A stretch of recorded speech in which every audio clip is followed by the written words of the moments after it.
penso que a principal razão de eu estar aqui hoje convosco é contar-vos um bocadinho o que é que nós aprendemos nestes anos. Eu comecei há uns 3 anos a coordenar a parte lusófona de um projeto mundial de estudo dos trabalhadores no mundo lusófono, justamente. Peço desculpa pela repetição.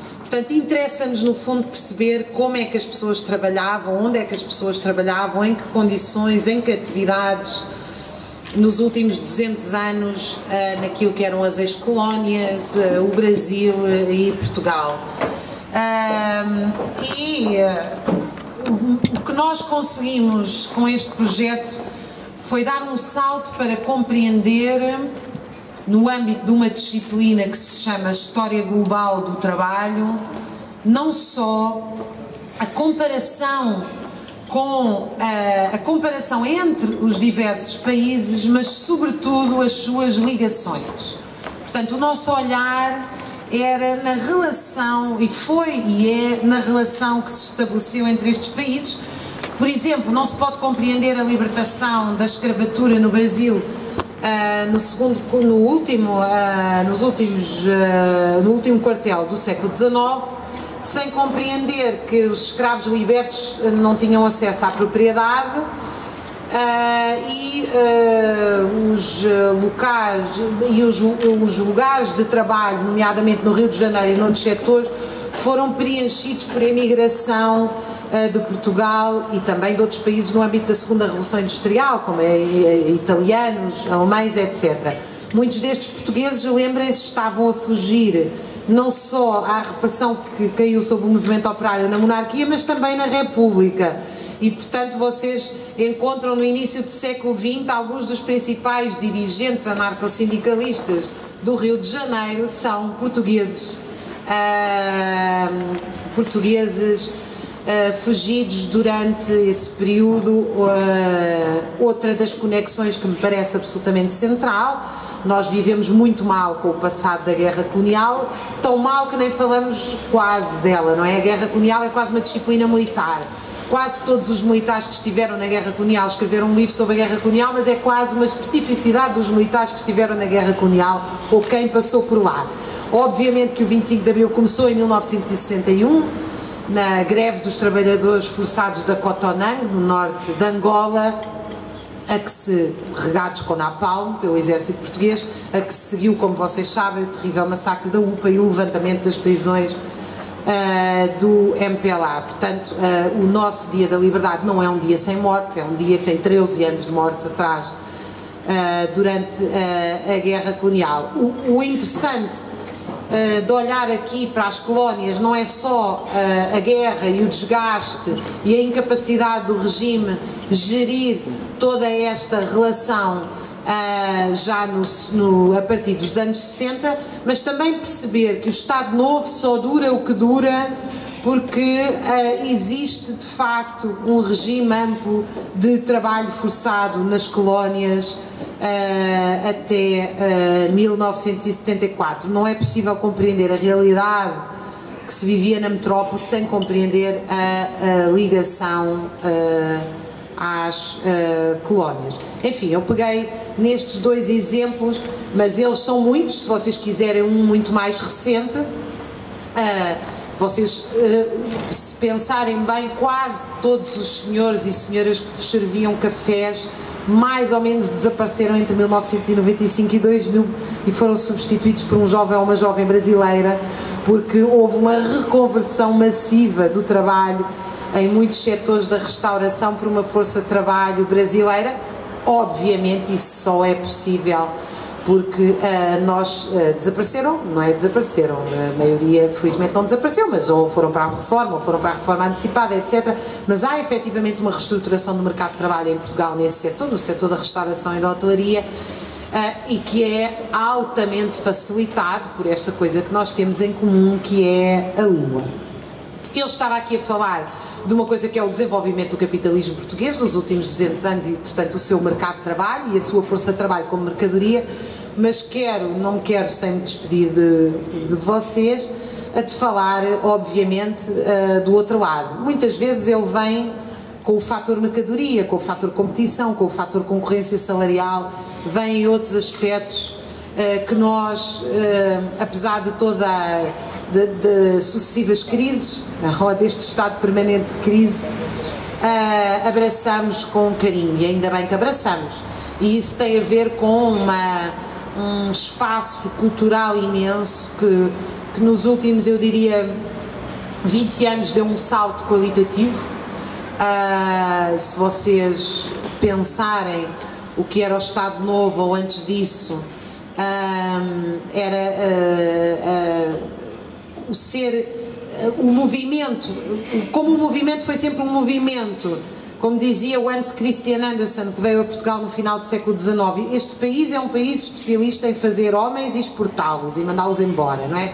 Portugal é um país de imigração, como vocês sabem, é um país de imigração, essa é uma característica absolutamente fundamental do país, mas esse movimento só recentemente, a partir de 1974, é que é um movimento dos territórios das ex-colónias e do Brasil para cá. Ele sempre foi um movimento contrário e, portanto, aqui para os portugueses, esse acesso à cultura é algo muito recente. Eu diria que todos nós mais ou menos achávamos que um brasileiro típico é o Zé Carioca, dos livros do Tio Patinhas, e descobrimos que, claro, obviamente nós estamos aqui a falar eu estou a falar do ponto de vista do acesso à cultura de massas, não estou a falar da cultura da elite.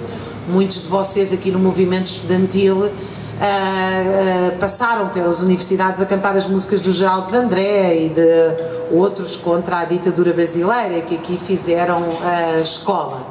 Mas a cultura de massas era uma cultura que efetivamente não reconhecia nem o ser negro em algumas zonas de Portugal há 40 ou 50 anos atrás era motivo para as pessoas irem ver o que era um negro. Então as pessoas nunca viviam, sobretudo quando se ia para fora das cidades, só esse facto, não é? Só esse simples facto já era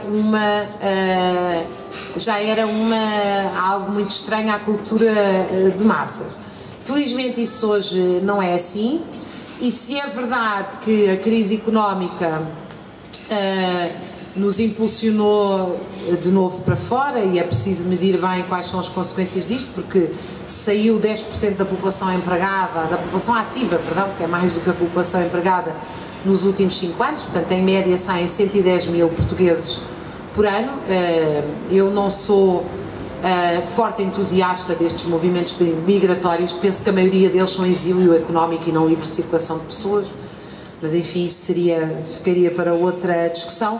Mas é verdade que nós hoje somos muito mais globais, somos mais lusófonos, somos mais a facilidade com que nós entramos num avião e estamos, passado 6 horas, passado 8, 9 horas, em qualquer um destes países que antes levariam meses ou meses de espera de cartas para comunicar. E acho que isso, que no fundo a grande proximidade que nós temos é a língua, e isso não é fácil. Não é fácil. Ter uma comunidade deste tamanho, que tem a mesma língua mãe, é um extraordinário benefício altamente subaproveitado no nosso caso, não é? Sobretudo porque nós habituámos-nos a esta ideia de que se as pessoas falam todas inglês é fácil comunicar. Não é verdade. Não é verdade, porque a imensa facilidade, primeiro a qualidade da comunicação na nossa língua é muito superior. Dou-vos um exemplo. Nós todos hoje no mundo académico trabalhamos com o inglês, mas todos precisamos de tradutores quando se trata de artigos científicos, porque nós não conseguimos exprimir ciência complexa em inglês sem um tradutor. Ou seja, nós continuamos a fazer ciência complexa na nossa língua. Portanto, isto é um exemplo extremo. Imaginem o que é a um nível, digamos assim, da grande massa da população. Vejam, a Alemanha tem desenhado N políticas migratórias, até por causa da queda demográfica e do suposto aumento salarial que viria associado a isso, e a Alemanha vê-se a braços com uma enorme dificuldade. Aliás, agora até acabou com as propinas nas universidades e está a chamar a estudantes de todo o mundo, porque a barreira linguística é uma barreira absolutamente essencial para ter acesso ao mercado de trabalho. Nós não estamos só a falar, e mesmo quando estamos a falar de servir cafés, existem muitas outras, a língua é uma questão fundamental. Agora, quando se trata de aumentar as trocas científicas, culturais, etc., a língua é um extraordinário benefício. Eu não gostaria de ser tão radical dizendo que não é possível amar noutra língua, mas é muito mais fácil amar alguém que fala a nossa língua, e isso devia, acho eu, ser francamente